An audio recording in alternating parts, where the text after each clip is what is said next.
എന്റെ ദൈവമേ, നീ എന്റെ ദൈവമാവുന്നു. ഞാൻ നിനക്കായിട്ട് കാത്തിരിക്കും. വെള്ളത്തിനായി ആഗ്രഹിക്കുന്ന ഭൂമി പോലെ എന്റെ ആത്മാവ് നിന്നെ കുറിച്ച് ദാഹിച്ചിരിക്കുന്നു. എന്റെ ജഡവും നിനക്കായി കാത്തിരിക്കുന്നു. നിന്റെ ബലവും നിന്റെ ബഹുമാനവും കാണുവാൻ ഇപ്രകാരം സത്യമായിട്ടും ഞാൻ നിന്നെ നോക്കി. നിന്റെ കരുണ ജീവനേക്കാൾ നല്ലതാകുന്നു.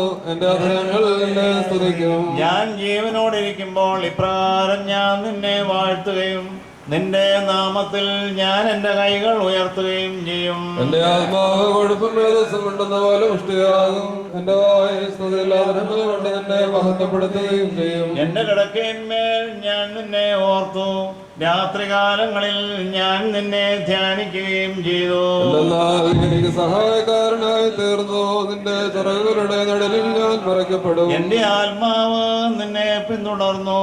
നിന്റെ വലത്തു കൈ എന്നെ താങ്ങുകയും ചെയ്തു. എന്റെ ആത്മാവിനെ നശിപ്പിക്കാൻ അന്വേഷിക്കുന്നവർ ഭൂമിയുടെ ആഴങ്ങളിലേക്ക് പ്രവേശിക്കും. അവർ വാളിനെ ഏൽപ്പിക്കപ്പെടുകയും കുറുനരികൾക്ക് ഭക്ഷണമായി തീരുകയും ചെയ്യും. രാജാവ് ദൈവത്തിൽ സന്തോഷിക്കും. അവനെ കൊണ്ട് അണിയിടുന്ന പുകഴ്ചയുണ്ടാകും. എന്തെന്നാൽ അസത്യം പറയുന്നവരുടെ വായ അടക്കപ്പെടും.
ആകാശത്തൊട്ട് അവന്റെ കൈവേലെ കാണിക്കുന്നു.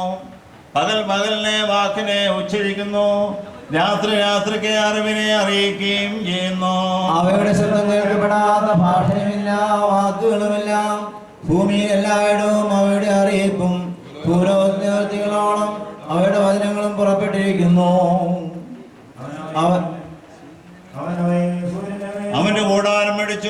നിന്റെ മണവറയിൽ നിന്ന് പുറപ്പെടുന്ന മണവാളൻ എന്ന പോലെയാകുന്നു.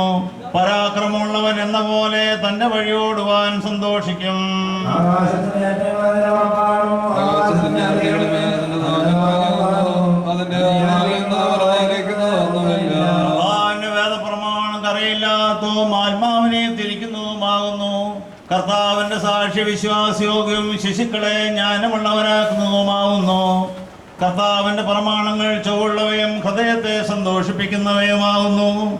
കർത്താവിന്റെ കൽപ്പന തിരഞ്ഞെടുക്കപ്പെട്ടതും കണ്ണുകളെ പ്രകാശിപ്പിക്കുന്നതുമാകുന്നു.